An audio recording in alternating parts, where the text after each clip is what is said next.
Rugwabiza.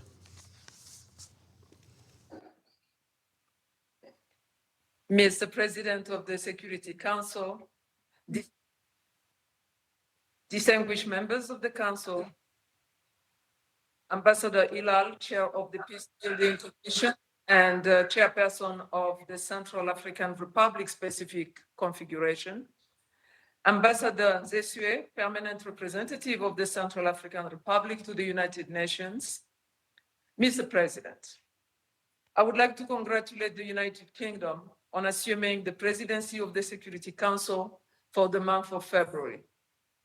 I thank the Council for its continued support for peace and stability in the Central African Republic. Today, I have the honor to present the latest report of the Secretary General on the situation in the Central African Republic and to provide an update on recent political and security developments and progress achieved in the implementation of MINUSCA's mandate. My briefing will focus on the 28th December elections, the mission priorities in the post-election context, progress made in implementing the political agreement for peace and reconciliation in the Central African Republic, including the disarmament and demobilization process, as well as the security situation in the country. Finally, I will share an update on the implementation of the mission's liquidity measures. Mr. President, distinguished members of the Council, on 28 December 2025, the Central African Republic reached an important milestone in the consolidation of the peace process and state authority by holding combined presidential, legislative, regional, and municipal elections. These elections, which included the first municipal polls, which were held since 1988, represented the most extensive electoral operations ever undertaken in the Central African Republic. The voting process was held in a peaceful and secure manner across most of the country, despite isolated security incidents. This positive outcome is also the result of joint sustained investment over the past years by the Central African government and MINUSCA to extend state authority and advance the implementation on the 2019 political agreement, including at the local level. The mission conducted good offices and provided both technical, logistical, operational, and security support. The good offices of the mission helped foster inclusivity in the electoral process, including positive developments for parity, with women representing more than 47% of the voters and 45% of the candidates in the municipal elections. The support of MINUSCA translated into deployment of 499 Autorités Nationales des Élections Personnelles across the Central African Republic, as well as over 232 tons of electoral materials transported with MINUSCA logistical facilitation across the entire territory of the Central African Republic. MINUSCA also supported the rotation and reinforcement of 1,297 national defense and security forces and the provision of basic support packages to more than 800 soldiers in 9 hotspot areas, all in accordance with the human rights due diligence framework policy. This multifaceted support contributed to maintaining a secure operating environment during the electoral campaign and on election day, including in most hotspot areas. The second round of the legislative, regional, and municipal by-elections will be held on 28 April 2026, and final results will be announced respectively on the 23rd of June, 11th of July, and 26th of July, marking the conclusion of the 2025-2026 election cycle. Mr. President, as reflected in the report, the 2019 political agreement continued to advance, including through the dissolution of 2 additional armed groups and the signing of a third agreement for the return of the Mouvement Patriotique pour la Centrafrique to the peace process, with the facilitation of the government of Chad. These developments, along with ongoing MINUSCA support for disarmament and demobilization operations, which since July 2025 have resulted in over 1,200 combatants disarmed and demobilized, contributed to a secure environment for the holding of elections.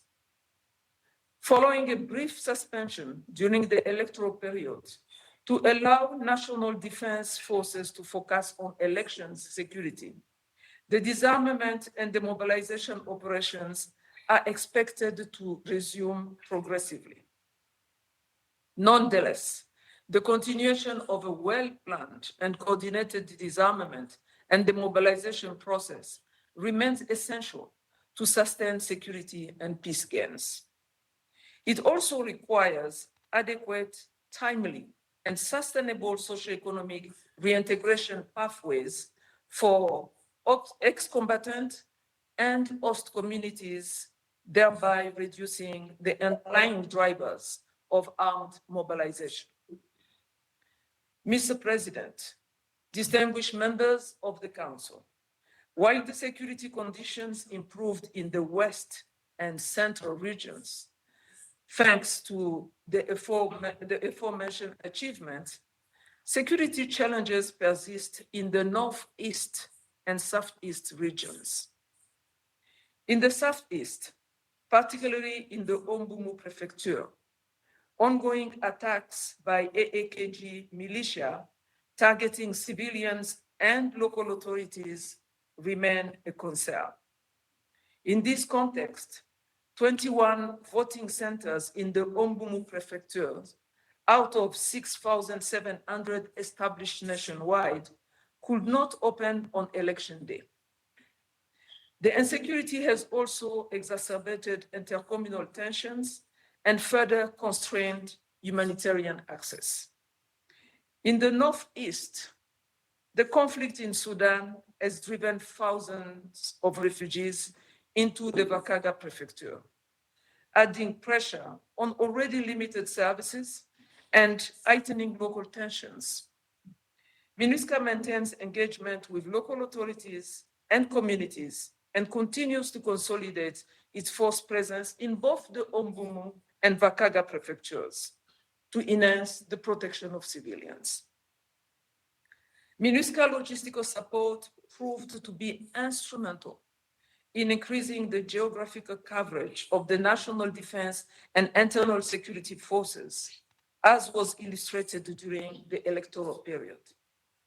Priority attention is needed, however, and the government-led and coordinated efforts to enhance operational planning, professionalism, governance, and effectiveness of the national security forces, both at strategic, institutional, and operational levels. The mission operating environment was affected by the implementation of our contingency plan in response to liquidity constraints. At the same time, the mission was required to provide multidimensional support for the combined elections and simultaneous disarmament operations in multiple localities while implementing our liquidity contingency plan.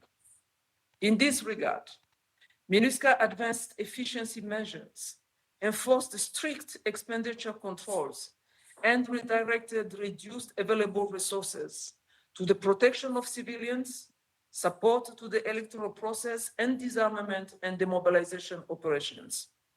In addition, the mission footprint was readjusted following the reduction of uniform personnel due to the mentioned liquidity constraints to preserve coverage in priority areas.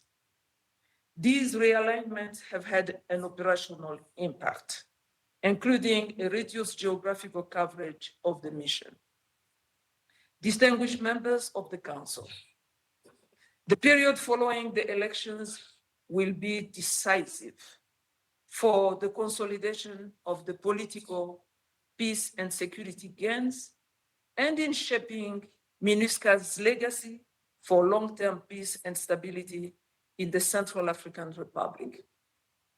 As we enter the consolidation phase, MINUSCA remains committed to effectively implementing its mandate with a view to creating necessary conditions for the gradual, orderly, and planned transfer of its mandated task commensurate with the capacities of national institutions to assume them. The effectiveness of this process will require concerted and joint planning with the incoming government once installed, in line with its priorities, as well as a unified support of this Council and availability of timely financial resources which are necessary to implement MINUSCA's mandate. Mr. President, I would like to conclude by expressing my profound gratitude to the civilian and uniformed personnel of MINUSCA, to the UN country team, and to the mission's troops and police contributing countries for their sacrifices, for their dedication to peace and security in the Central African Republic towards building a positive UN legacy for the people of the Central African Republic.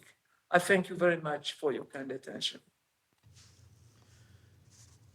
I thank Ms. Rugwabiza for her briefing. And I now turn